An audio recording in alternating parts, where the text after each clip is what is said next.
Selamat siang menjelang sore, Sobat Satker sekalian. Assalamualaikum warahmatullahi wabarakatuh. Selamat sore, salam sejahtera untuk kita semua. Om Swastiastu. Bagaimana kabarnya Sobat-Sobat Satker sekalian? Hari ini kami selalu mendoakan kita semua dalam keadaan sehat, walafiat ya. Salam sehat selalu. Di episode Salak Bali kali ini senang sekali ya Mbak Sofi kita bisa menyapa lagi di Salak Bali. Salak Bali salam lewat angkasa di Bali tentunya, nggak kemana-mana, di rumah ataupun sambil santai-santai di Bali Bengong juga boleh.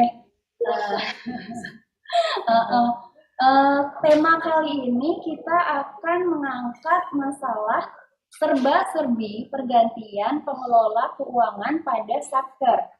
Nah, ini gimana nih Mbak Sofi? Sebenarnya ini bukan topik baru, topik lama dan akan secara terus setiap, nggak hanya di awal tahun, di tengah tahun, di seperempat tahun, di sepanjang tahun bisa terjadi ya. Cuma kenapa ya setiap kali mengalami kejadian pergantian ini ada aja yang bingung. Apa sih yang harus dilakukan? Apa yang harus dibuat? Apa yang harus disampaikan ke KPPN? Mungkin Mbak Sofi bisa memberi penjelasan. Baik, Yeti. Oh iya. Melalui Salak Bali ini kita akan berbagi informasi ya terkait pergantian pengelolaan keuangan ini. Ini boleh langsung saya jelaskan? Langsung aja. Kita kan sersan, serius tapi santai. Baik. Yang penting nyampe ya ke Bapak Ibu satuan kerja yang ada di tempat masing-masing. Jadi terkait pejabat perbendaharaan atau pengelola keuangan ini diatur di PMK 190 untuk tahun 2012 untuk 1 PMK 198 tahun 2018 tentang tata cara pembayaran dalam rangka pelaksanaan APBN. Nah, di sini ada beberapa pejabat perbendaharaan. Yang pertama KPA. KPA ini penetapannya secara ex officio bagi satuan kerja. Di ex officio itu seperti apa? Kepala Satker yang menjabat itu otomatis menjadi KPA atau kuasa pengguna anggaran. Jadi tidak perlu ditetapkan baru gitu. Otomatis kepala Satker yang menjabat di kuasa Satker itu menjabat sebagai kuasa pengguna anggaran. Ya, berarti tidak ada SK khusus ya? Iya, tapi nanti di pengelola keuangan tetap ada ya untuk KPA. Iya, sebagai pengelola ada SK-nya. Iya. Kalau misalnya ditunjuk sebagai kepala Satker otomatis. Ya. Dan KPA ini tidak bekerja sendiri Bapak Ibu. Jadi ada yang membantu. Yang pertama KPA ini menunjuk PPK pejabat pembuat komitmen dan PPSPM pejabat penandatangan SPM ya. Kemudian kita bendahara. Jadi 3 pejabat ini yang membantu kuasa pengguna anggaran dalam pelaksanaan APBN. Dan ya kalau misalnya KPA sama PPK dan bendahara tadi ditunjuk sama PPK, itu juga penunjukannya itu harus dilaporkan ke KPPN. Bapak Ibu ya, pejabat ini harus dilaporkan ke KPPN. Terus dilaporkan ke KPPN. Perlakuannya apakah sama apabila ada pergantian di awal tahun, di tengah tahun, ataupun menjelang akhir tahun? Banyak kejadian ya di akhir tahun 2020 kemarin aja banyak juga satker-satker yang berganti KPA di jelang penutupan tahun. Nah ini gimana nih prosesnya? Pergantian ini kan macam-macam ya penyebabnya Bapak Ibu. Pertama ada mutasi, maksudnya kalau misalnya para pejabat itu pasti ada mutasi antar satker gitu. Yang kedua pensiun, jadi pejabat sebelumnya sudah memasuki masa purna bakti, kemudian digantikan oleh pejabat yang baru. Gitu. Nah, untuk KPA sendiri, kalau misalnya ada pergantian harus dilaporkan tadi ya. Nah, itu efeknya apa sih yang harus dilakukan oleh satker dan disampaikan ke KPPN? Nah, kalau yang terkait aplikasi itu ada 3 untuk KPA. Yang pertama itu aplikasi Sprint yang akhir-akhir marak sekali ya ditanyakan ke hacker Trending ya. terkait pergantian user Sprint ini. Jadi Bapak dan Ibu untuk pergantian user Sprint itu bisa dilakukan secara mandiri oleh Bapak Ibu hacker di kantor gitu. Karena memang prosedurnya seperti itu. Jadi pertama itu Bapak dan Ibu menonaktifkan, meminta ke KPPN bisa melalui HCSO untuk menonaktifkan user Sprint KPA lama. Setelah dinonaktifkan yang lama, kemudian mengajukan aktivasi untuk KPA yang baru. Nah, gimana prosedurnya? Di aplikasi Sprint ini harus masuk dulu registrasi. Nah, untuk masuk login ya ke aplikasi Sprint itu harus menggunakan akun digit. Jadi biasanya kan ya KPA dari satker lama sudah mempunyai user digit ini gitu. Nah, ke satker baru, kalau misalnya mau daftar baru lagi itu tidak bisa karena ini sudah terdaftar. Nah, itu dia yang selama ini akhir-akhir ini menjadi terjadi. kendala ya, menjadi kendala untuk apa namanya, terutama terkait penutupan rekening karena sekarang lagi masa peralihan dari rekening jiwa menuju rekening virtual. Nah, terkendala untuk penutupan dan pelaporan pembukaan rekening virtual account-nya gitu.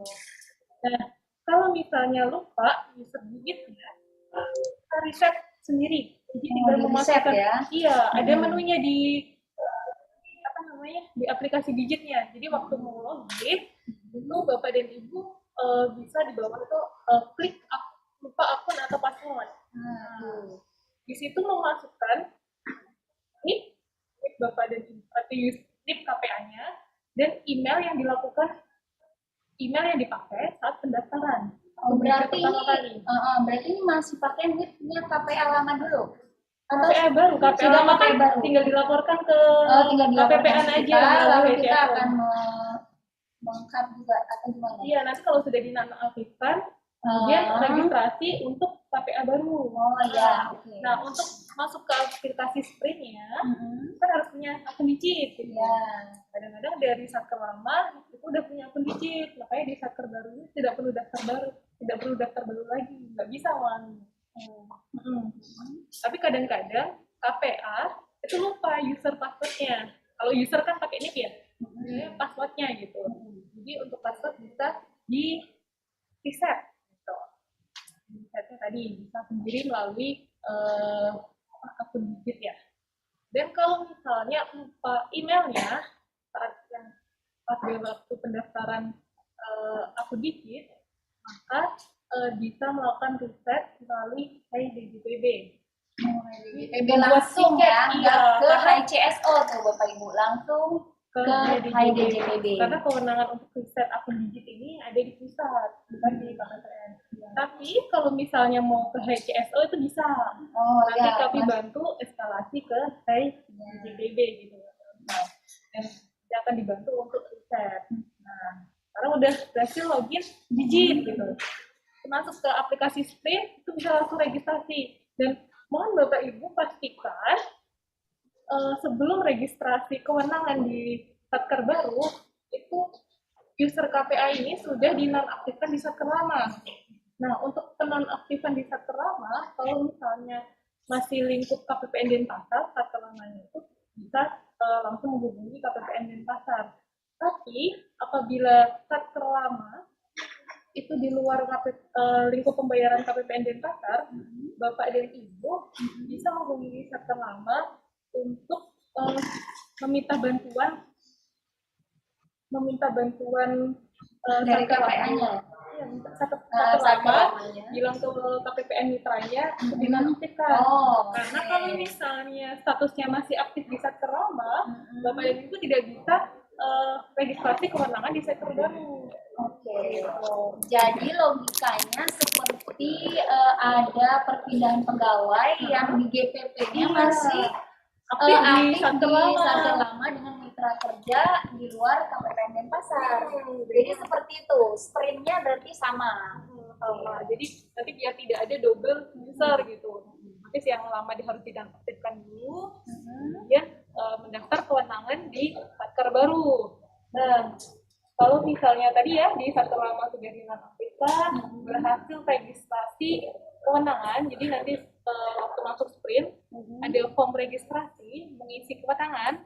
Jadi kalau misalnya KPA, berarti usernya itu kewenangannya KPA satker gitu. Dan di situ mengisi kode kementerian, kode satker, dan kode KPPN. Nah, ini yang sering terjadi juga, kode KPPN-nya itu salah. Jadi waktu mau diaktifasi di KPPN Denpasar tidak muncul, tidak kelihatan karena di kami. Salah memasukkan kode KPPN dan munculnya nanti akan di admin KPPN lain, yang lain sesuai dengan waktu registrasi. Jadi pastikan Bapak Ibu satu lingkup KPPN Denpasar untuk memilih kode KPPN pastikan 037, yaitu kode KPPN Denpasar, agar nanti dapat diaktifasi oleh admin KPPN Denpasar gitu. Nah, setelah tadi registrasi selesai, kemudian gimana aktivasinya? Ini kan harus diaktifasi oleh KPPN dulu sebelum bisa login lagi. Nah, untuk aktivasi silakan membuat tiket HCSO dengan menginformasikan NIK dan nama KPA. Jadi yang mau dicek pendaftaran harganya itu kan NIK dan nama KPA. NIK dan nama KPA-nya lewat HCSO untuk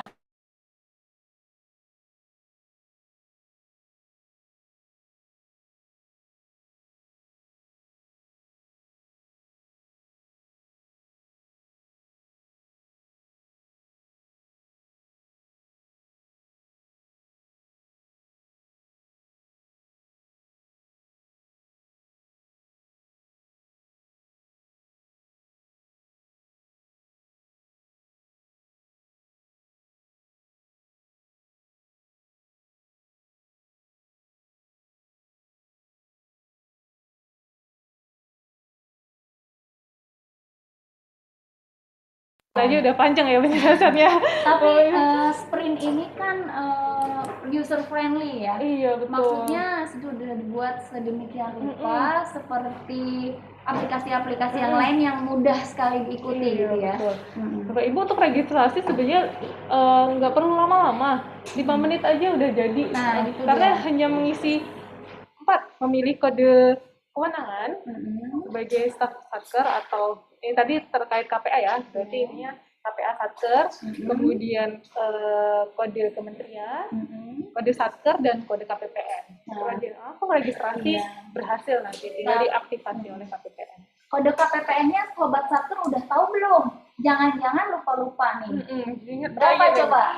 037 ya. 037, jangan 073 ya. 037. Oke. Kemudian itu yang pertama terkait sprint. Pertama aplikasi sprint. Kemudian yang kedua user sakti, karena sekarang kan seluruh satker sudah memakai sakti ya, terutamanya modul penganggaran untuk terkait revisi dan sebagainya. Kemudian di user sakti ini ada formnya Bapak Ibu yang harus dikirim ke KPPN. Formnya bisa diunduh di website KPPN, bisa diakses tuh ya yang menu format dan blanko, bisa diakses di link /KPPN Denpasar seperti semua. Di situ sudah lengkap untuk format pergantian user sakti. Jadi untuk perubahan ini apa aja yang dikirim ke KPPN? Pertama, form perubahan user sakti, kemudian SK penunjukan user sakti, dan kalau misalnya KPA yang baru ini belum memiliki email sakti itu mengirim juga form pendaftaran email sakti. Iya. Nah, gimana kalau misalnya belum punya email sakti, tapi di di form perubahan itu kan harus mencantumkan email sakti ya. Nah kalau misalnya belum, tadi ditambahin selain formnya itu, di kolom email sakti itu harus dikosongkan. Oh iya. Iya, jadi Kalau nggak belum perlu diisi. punya nggak usah diisi, Nggak usah di strip diisi. aja, boleh. Di kosong aja. Oh di kosong Iya, aja. nggak usah diisi sama sekali, Iya, oke. tapi menambah form tadi ya, form pendaftaran Oh email sakti. pendaftarannya. Nah itu bisa dikirim berbarengan dengan form perubahannya. Jadi nggak mesti email sakti dulu diproses, kemudian form perubahan baru kirim, tidak perlu, jadi bisa berbarengan. Tapi di form perubahannya tadi dikosongkan emailnya. Ya, itu kita akan prosesnya step by step ya, prosedur. Berarti mendaftarkan email saktinya dulu, baru nanti mendaftarkan user saktinya. Iya, KPPN. betul. Gitu. Itu yang terkait sakti ya. Kemudian yang gimana ini? Boleh Kayak ada pertanyaan ya. Di sela pertanyaan Oh, iya, ya. boleh. Bagaimana cara penggantian user digit bila terjadi penggantian KPA baru? Nah, ini tadi kurang lebih sama ya, kita jelaskan tadi di awal.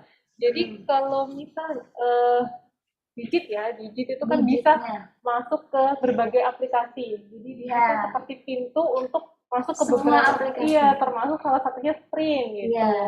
Yang sering digunakan Satker untuk LPG atau pengelolaan rekening gitu. Untuk digit tadi dipastikan dulu, dikonfirmasi ke KPA-nya sudah punya usernya atau belum gitu. Iya.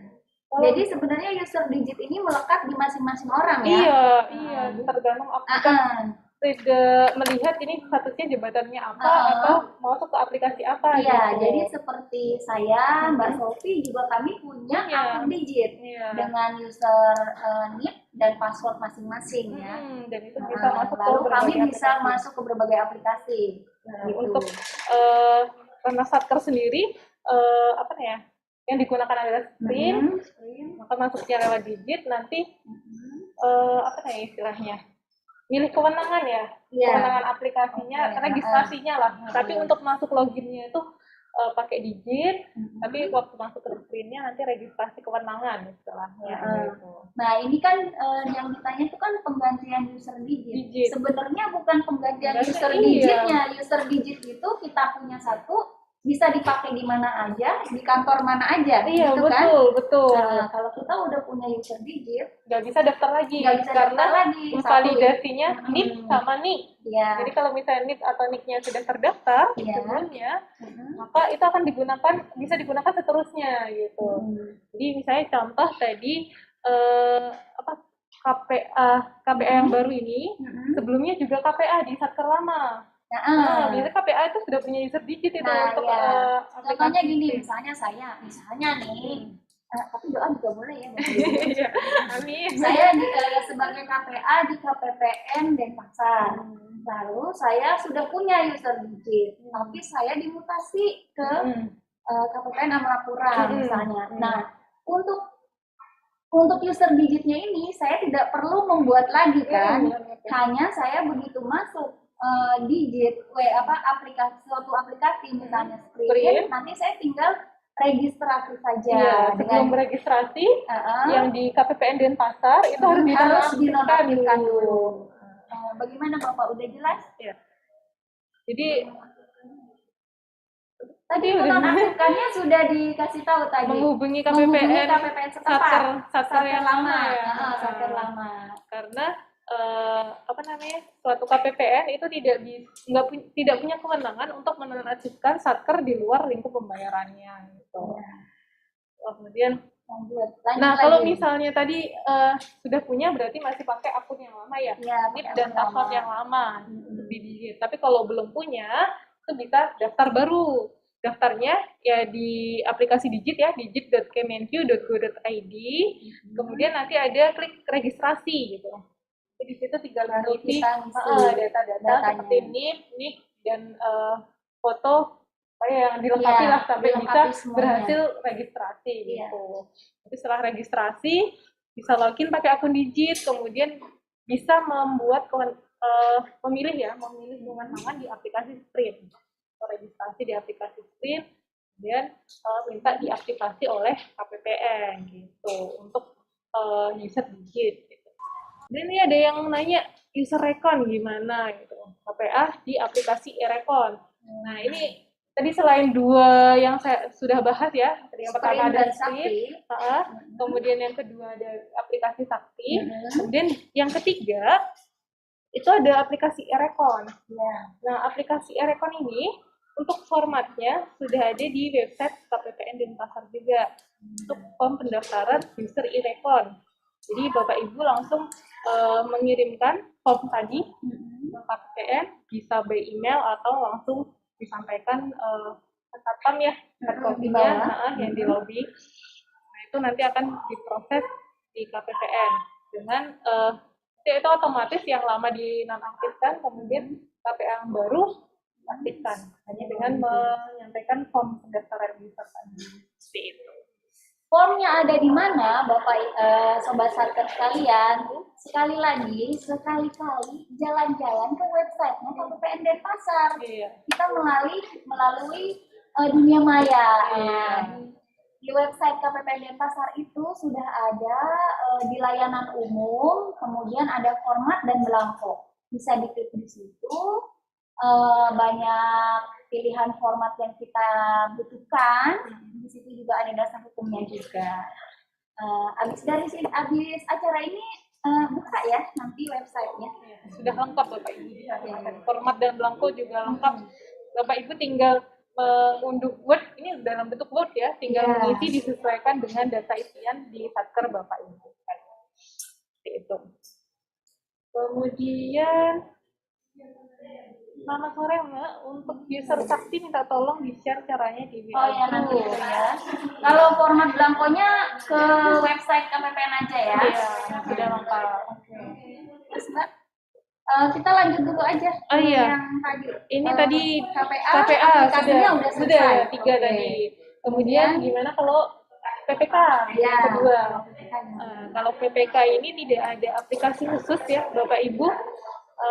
Hanya Bapak Ibu kalau misalnya ada pergantian PPK cukup menyampaikan SK penunjukan dan spesimen. Satker ya, biasanya kan ada tanda tangannya lengkap ya, dari mulai KPA, PPK, PPSPM sampai bendahara gitu, untuk menyampaikan dua hal tersebut ya dokumennya. Kemudian untuk user tidak ada yang diganti. Kemudian yang ketiga langsung saja ke pejabat penandatangan PPSPM atau PPSPM. Untuk dokumennya itu sama. Yang pertama ada SK penunjukan dan spesimen. Selain itu kan PPSPM sebagai pengguna aplikasi Sakti, aplikasi FAS itu harus membuat penonaktifan PPSPM yang lama dan mendaftarkan PIN PPSPM yang baru. Karena kan masih pakai aplikasi injek PPSPM ya untuk tanda tangan secara digital agar SPM-nya bisa disampaikan ke KPPN kalau ada pergantian gitu. Jadi yaitu dua hal itu yang disampaikan KPPN. Pertama menonaktifkan PPSPM yang lama, ada formnya. Sekali lagi Bapak Ibu, untuk formatnya bisa diunduh di website KPPN Denpasar. Kemudian mendaftarkan PPSPM yang baru. Nah, di pendaftaran PIN PPSPM yang baru ini, itu ada surat pernyataan. Nah, surat pernyataannya itu butuh materai Bapak dan Ibu. Nah, ini nih yang suka kelewat nih. Karena ada perubahan ketentuan terkait materai ini gitu. Jadi materai yang tahun sebelumnya cukup 6.000, tapi mulai tahun 2021 itu jadi 10.000. Tapi karena masa peralihan itu bisa minimal dengan 9.000 ya. Dengan materai 6.000 ditambah materai 3.000 itu juga diperbolehkan. Kalau mau 6.000 juga nggak juga boleh, iya. Lebih dikit. Iya. Atau iya. Tapi kalau misalnya yang baru 10.000 juga masih. Nah, kemudian nih, kalau zaman kita sebelum yang registrasi sekarang kan untuk mengaktifkan PIN PPSPM yang baru kan harus ke KPPN PPSPM-nya. Harus datang. Proses yang sekarang kan tidak perlu lagi ya. Iya betul. Hanya menunggu saja. Iya betul. Karena kebijakan di kami ya Bapak Ibu untuk layanan tatap muka selama masa pandemi ini masih belum dibuka gitu, harus mengoptimalkan pelayanan secara online tadi ya. Nah, untuk PIN sendiri itu akan langsung di-generate.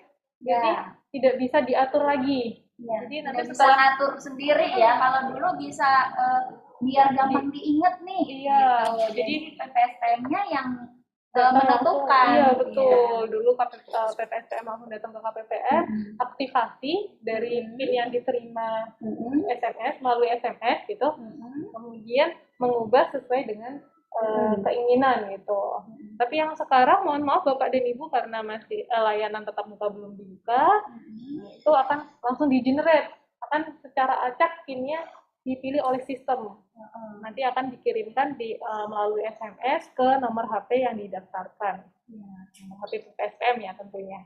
Jangan sampai waktu mendaftarkan PPSTM namanya sesuai SK tapi nomor HP-nya nomor HP KPA. Tapi ini KPA bukan kuasa pengguna anggaran Bu Yeti. Iya. Tapi kuasa pengguna aplikasi. Nah, itu sering.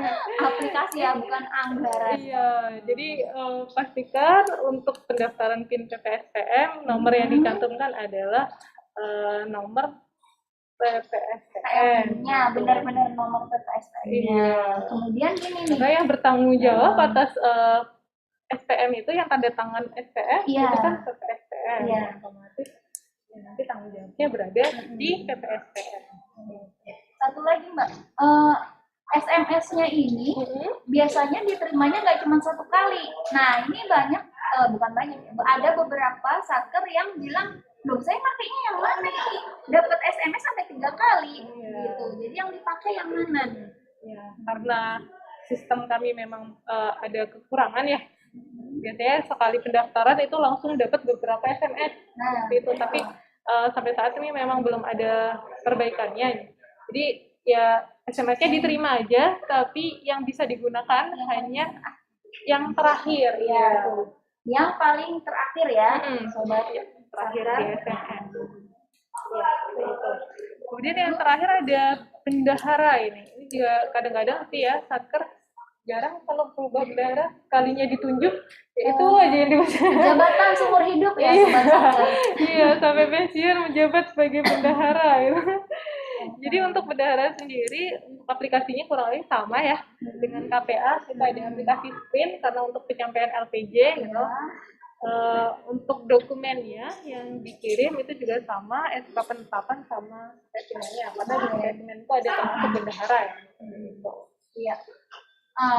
Terus bagaimana kalau misalnya di awal tahun tidak ada perubahan sama sekali, tidak ada perubahan KPA, tidak ada perubahan bendahara, tidak ada perubahan PPSTM.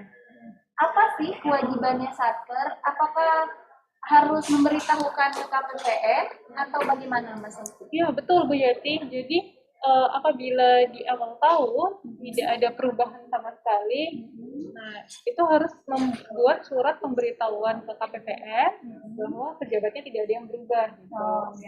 Apakah ada format khusus? Ada. Ada format khusus di website ya? Ya di website. Nah sekali lagi di website. Jadi di awal tahun meskipun tidak ada perubahan, tetap harus menyampaikan pemberitahuan pejabat berbendaraan ke KPPN. Gitu. Kita jeda dulu dengan menjawab pertanyaannya. Kalau yang tadi gimana caranya untuk penggantian KPA, PPK dan PPSTM? Tadi udah dijelasin ya? Iya dari awal. Soalnya nggak jelas. Kalau putus-putus, ini kami mulai cek juga gitu. Itu tidak putus-putus, mungkin jaringan Bapak dan Ibu itu masih kurang. Atau nanti setelah acara selesai bisa diulang di YouTube bisa betul. Nonton ulang. Betul. Jadi siaran ini juga tayang di YouTube dan bisa ditonton ulang juga. Iya, bisa diulang dan tersimpan. Jadi yang ini kita skip dulu karena kalau untuk dari ulang kita awal lagi nanti nggak selesai ya. Muter terus ini kayak kaset rusak. Ya kalau yang ini gimana? Karena KPA belum pernah menggunakan aplikasi Sprint, berarti harus registrasi. Nah, ini tadi udah dijelaskan juga ya. Iya. Harus registrasi aja Iya, di di aplikasi Digit, registrasi baru. Pertama Digit dulu yang diregistrasi, baru bisa masuk aplikasi yang lain. Iya, karena Digit ini sebuah pintu ya, biar Iya. bisa masuk ke aplikasi Sprint. Jadi kalau Iya. misalnya nggak punya Digit, ya nggak bisa masuk ke aplikasi Iya. Sprint. Oke, Kuncinya terus di Digit. lagi Mbak. Aplikasi SAS. Oh ya, iya. Oke. Lanjut dulu deh kalau gitu. Iya. Ini udah semuanya ternyata. Materi ya terkait serba-serbi pergantian pengelola keuangan ya. Kayaknya user udah semua ya. Iya. Ternyata nggak kerasa ya udah 30 menit nih kita ngobrol-ngobrol gitu. Mungkin bisa ke pertanyaan selanjutnya. Ini Untuk terkait ini layanan ya, CSO. layanan CSO Mbak Sofi, bagaimana ini kebijakan kita sekarang ini? Mungkin mohon maaf sekali ya, memang layanan kami belum bisa tatap muka lagi. Mungkin di kementerian lain ada yang sudah mulai menerima tamu, atau di bank sudah mulai ini ya, menerima tatap muka. Udah normal kembali ya. Kami ini belum bisa karena kami juga mempunyai dasar. Kenapa sih kami nggak bisa? Karena kami juga ada surat edaran dari pusat untuk memaksimalkan bimbingan dan konsultasi melalui telepon, email, video call, WhatsApp, dan telepon kantor. Nah, video call nih, Bapak Ibu ingat nggak kita pernah launching aplikasi inovasi kita yang baru, melalui jalan-jalan tapi nggak jalan. Nah, jadi melalui itu sebagai pengganti bila Bapak Ibu membutuhkan konsultasi tatap muka. Barangkali dengan tatap muka yang melalui video call, kita kan bisa sambil sama-sama buka aplikasinya, masih bisa. Tapi dengan masih ingat ya, melalui ya. Nah itu melayani konsultasi melalui panggilan video. Ya. Jadi tata caranya juga sudah kami kasih tahu juga kan di grup Telegram. Di grup Telegram. Daftar dulu ya Mbak. Iya, Mbak Sofi? Daftar dulu melalui email melalui email. Kemudian nanti kami akan menjadwalkan. Kenapa kami harus jadwalkan? Karena kami juga selain melayani yang kita punya inovasi melalui, kita harus menjawab HCSO. Iya. Kemudian telepon yang masuk ke KPPN. Belum lagi yang melalui WA grup ataupun WA pribadi atau telepon pribadi. Nah, ini nih CSO-nya jadi bingung mana dulu yang mau diangkat teleponnya. Apa telepon pribadi apa telepon kantor? Jadi kami utamakan yang menelpon ke kantor ya untuk panggilan telepon gitu. Tapi kalau misalnya untuk layanan via WhatsApp, kami sekarang arahkan untuk HCSO ya, Bapak dan Ibu bisa mengoptimalkan penggunaan HCSO agar satu pintu dan kami juga bisa maksimal menjawab Bapak dan Ibu gitu. Menjawab pertanyaan Bapak dan Ibu. Nah, di HCSO ini ya kami berusaha menjawabnya secara cepat karena ada standar waktu yang harus dipenuhi. Iya. Jadi kalau misalnya terlalu lama nanti kinerja kami dibilang buruk kalau misalnya. Kami jadi ada rapotnya juga. Iya. Dan apabila Bapak dan Ibu bertanya melalui HCSO itu membantu kami juga terkait dokumentasi pertanyaan Bapak dan Ibu gitu. Jadi yang perlu digarisbawahi mungkin gini ya, HCSO itu pengganti tatap muka, tetapi tidak bisa begitu kirim ke HCSO langsung dijawab. Karena kan kita bukan mesin yang menjawab, bukan mesin otomatis kita ya. Juga perlu analisa dulu pertanyaan dari Bapak pertanyaan Bapak Ibu itu. Terus kalau misalnya pertanyaannya atau masalahnya itu ruwet terkait aplikasi, itu Bapak dan Ibu harus memberikan pertanyaannya jangan cuma aplikasi SAS error gitu. Nah, Bapak dan Ibu, kami sebagai CSO itu bukan peramal ya, Bapak. Ini permasalahannya seperti apa? Masalahnya gimana? Gitu. Mohon apabila bertanya melalui HCSO itu memberikan pertanyaan secara detail dan jelas. Kalau misalnya errornya di mana? Lebih bagus lagi disertai dengan bukti dukung. Misalnya SAS ini kenapa nggak bisa? Itu dikasih screenshotnya.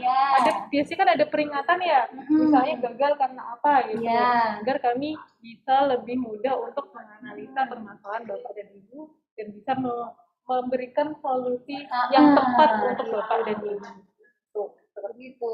Jadi kita bisa menganalisa dengan kalau perlu Bapak Ibu juga bisa merunutkan apa yang tadi sebelum terjadi pesan error itu ngapain dulu nih gitu, yang bikin itu apa gitu, kenapa jadi error gitu. Pasti kan ada satu tahapan yang terlewat bisa atau jadi terlewat. Kalau misalnya memang sesuai dengan sesuai dengan petunjuk ya atau sesuai dengan tahapannya besar kemungkinan besar tidak akan bermasalah kemungkinan besar walaupun yang namanya aplikasi pasti ada kekurangannya seperti itu. Mungkin ini pertanyaan juga sudah tidak ada, kita udah 35 menit lebih berbincang terkait macam-macam ya, awalnya tadi terkait pejabat perbendaharaan, kemudian layanan CSO.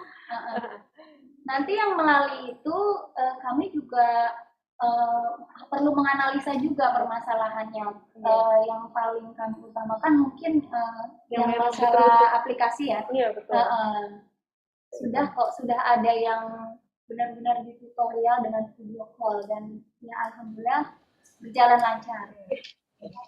Ya. Bagaimana Sobat Satker? Kalau dibilang puas pasti belum puas, nggak ada puas-puasnya. Memang perlu dievaluasi. Jadi kita ketemu lagi nanti minggu depan ya. Iya, betul. Di Salak Bali episode ke-6. Mungkin bisa jadi dengan Yeti lagi atau saya sebagai host aja. Oh gitu ya. Dengan narasumber yang berbeda lagi dan tentunya dengan tema yang berbeda pula. Yang kira-kira tren ya di minggu-minggu tersebut. Iya. Atau perlu bocorannya? Bapak dan Ibu juga bisa memberikan masukan terkait topik apa yang akan kami bahas di Salak Bali episode berikutnya. Betul banget. Untuk masukan atau request, pasti itu bisa disampaikan juga melalui HCSO. Boleh. Nah, mungkin Bapak dan Ibu ada juga yang belum tahu HCSO itu gimana, merekam HCSO itu gimana. Oh iya, boleh, silakan sekalian. Jadi sekalian menginformasikan, HCSO itu bisa diakses di OnSpan, jadi setiap satker pasti memiliki user OnSpan ya. Nanti di OnSpan itu bisa ada menunya, namanya menu HCSO.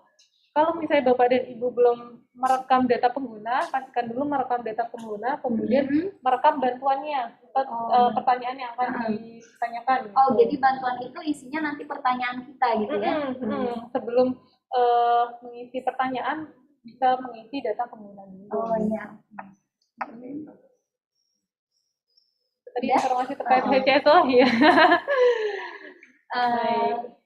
Jadi sudah 30 menit karena memang durasinya kita cukupkan dulu. Kalau memang tidak ada lagi yang ditanyakan melalui chat ya. Mohon maaf kami hanya bisa melanjut saja. Mohon maaf apabila banyak kekurangan selama kami menayangkan sampai 5 episode ini. Kami menerima kritik dan saran dan juga saran tema. Sebelum kami tutup, ada sedikit buat Sobat Satker. Apa ini? Jalan-jalan ke Kumbasari. Cakep. Tidak lupa beli Salak Bali. Jangan bosan menonton kami. Menambah pengetahuan itu pasti. Tepuk tangan dong Bapak. Oke, kami cukupkan untuk kali ini. Terima kasih atas perhatiannya. Semoga di minggu depan lebih banyak lagi ya yang join, yang menonton, karena ini juga lumayan menambah wawasan, benar-benar menambah wawasan yang kita tadinya misalnya pengetahuan seperti ini, pengelola keuangan itu cuman setahun sekali atau cuman setahun bisa cuman 2 kali atau setahun sekali itu merefresh. Oke, wabillahi taufiq wal hidayah. Wassalamualaikum warahmatullahi wabarakatuh. Selamat sore. Yang mau pulang hati-hati di jalan. Salam sehat selalu. Om Santi.